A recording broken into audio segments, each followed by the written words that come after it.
بسم اللہ الرحمن الرحیم۔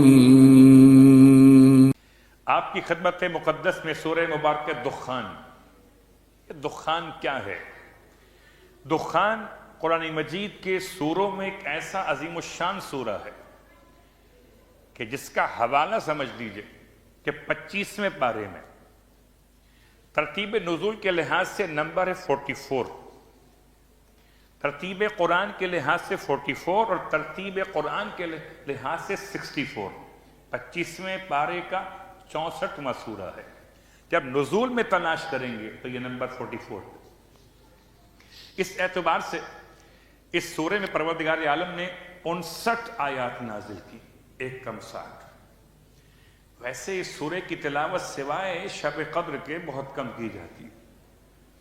شب قدر میں 3 سورے خاص پڑھے جاتے ہیں، ایک 29واں سورہ سورہ عنکبوت، ایک 30واں سورہ سورہ روم، اور ایک یہ سورہ سورہ نمبر 44 سورہ دخان۔ دخان کا لفظی ترجمہ ہے کہ خدا نے اس سورے میں اس کی ایک آیت نمبر 10 میں لفظ دخان کو استعمال کیا کہ ڈرو اس دن سے یوم تأتی السماء بدخان مبین، جب آسمان اس طریقے سے ہو کر رہ جائیں گے جیسے کوئی دھواں بن کر رہ جاتا۔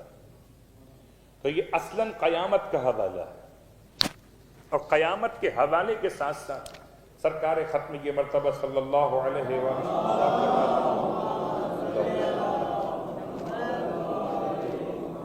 کہ جو شخص بھی اس سورے کی تلاوت کرے،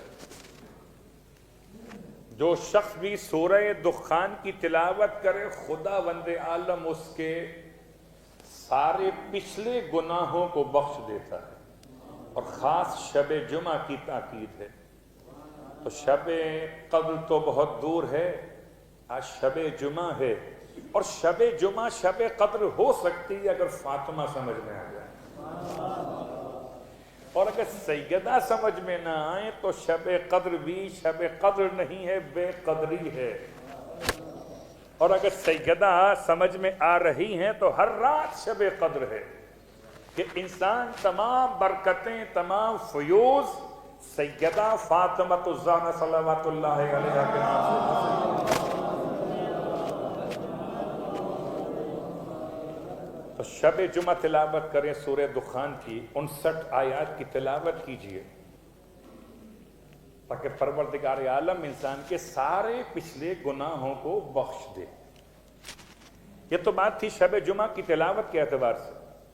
البتہ اگر اس کو لکھ کر انسان گلے میں ڈال لے تو شیطان کے مکر سے محفوظ ہے، اور اگر اس کو لکھ کر سرہانے میں رکھ لے تو برے خوابوں سے محفوظ ہے، اور اگر اس سورے کو انسان لکھ کر اور اس سے دھو کے پی لے، کبھی کبھی ہم کہتے ہیں نا کہ مولانا کس کو یاد رہتی ہے، اتنی لمبی سورہ ہے، ایسا کریں کہ گھول کے پلا دیں۔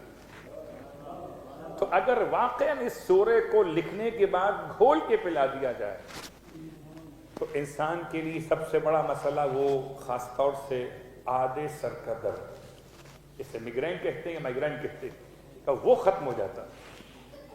اگر انسان سورہ دخان کو لکھنے کے بعد اس کا پانی پی لے، لکھے خاک شفا سے یا لکھے زعفران سے، اور اسے دھو کے پی لے، تو ہر لحاظ سے یہ سورہ برکتیں لیے ہوئے ہے کہ دھو کے پی لو تو سر ٹھیک ہو جائے، اور سر کے نیچے رکھو تو خواب ٹھیک ہو جائے، اور گلے میں ڈالو تو شیطان دور ہو جائے،